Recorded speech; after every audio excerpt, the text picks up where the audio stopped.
So this is a current look at the JayCo. It still needs to be washed up and everything. Coming over here, you can see where I have the battery or the vent for the battery and electricals. That way you'll be able to air. This right here is probably one of the nicest features. And this is going to be the inlet plug, so I no longer have to reel in and out an electrical. It can just be plugged in and I can just use any kind of extension cord. Those are just covered up openings for the propane, the water, and the water in, water out. Going around, you can see how dirty this thing is. And then, yeah, it still needs to be washed quite a bit.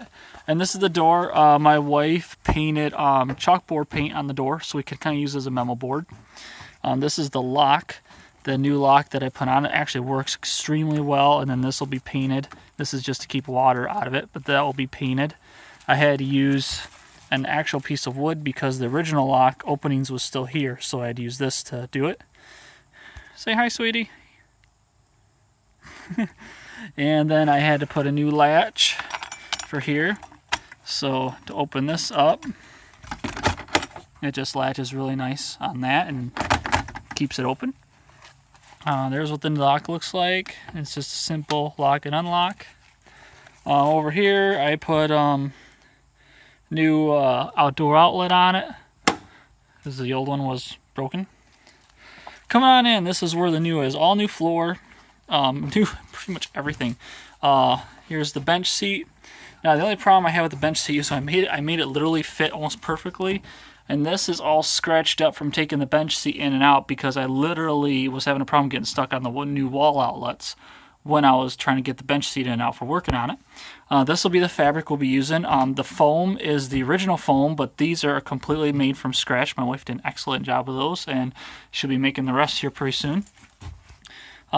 Each one of these, I just drilled some holes in it so I could pull it up for storage. Made them two separate ones.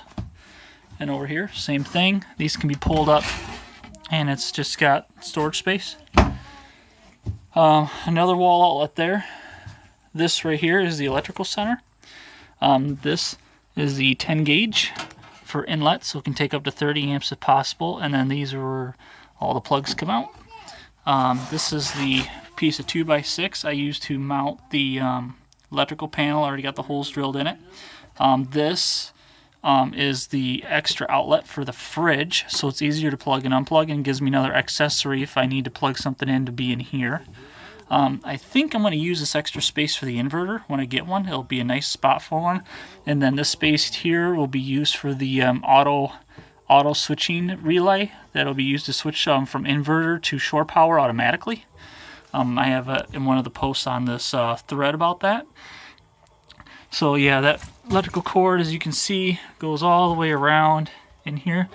I was originally going to put a plug here for the fridge, but that worked better, so this will have to be extended to reach to this outlet here, which I've yet to install.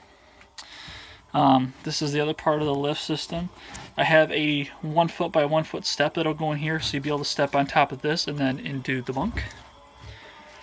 This is some of the cabinets I've yet to put the doors on.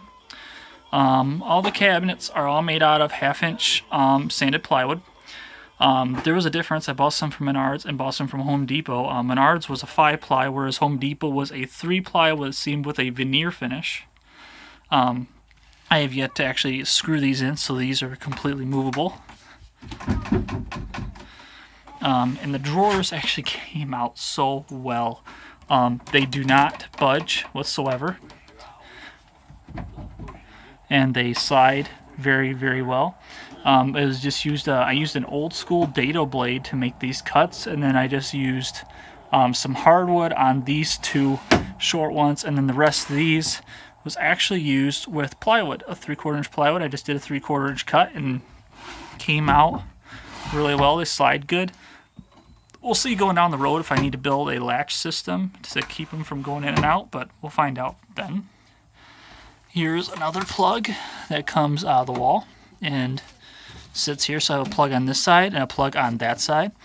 Fire extinguisher, my new fire extinguisher I bought does not fit in there, so I want to see if I can get one that better fits that area.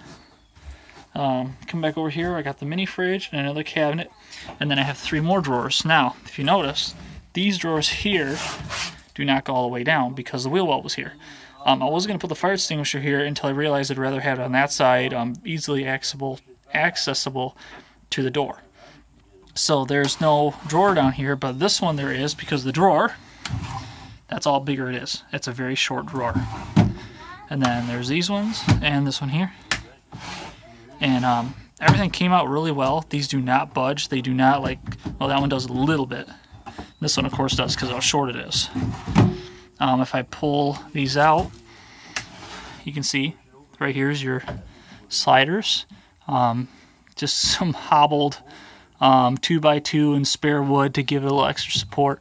And then I got another piece of spare wood across here to help keep this, because this piece, and then the rest of all this was all 3 different pieces when I made it. So this is kind of holding all of these 2 together, and then I have screws on the side here holding these 2 together. And that's pretty much where we're at for now.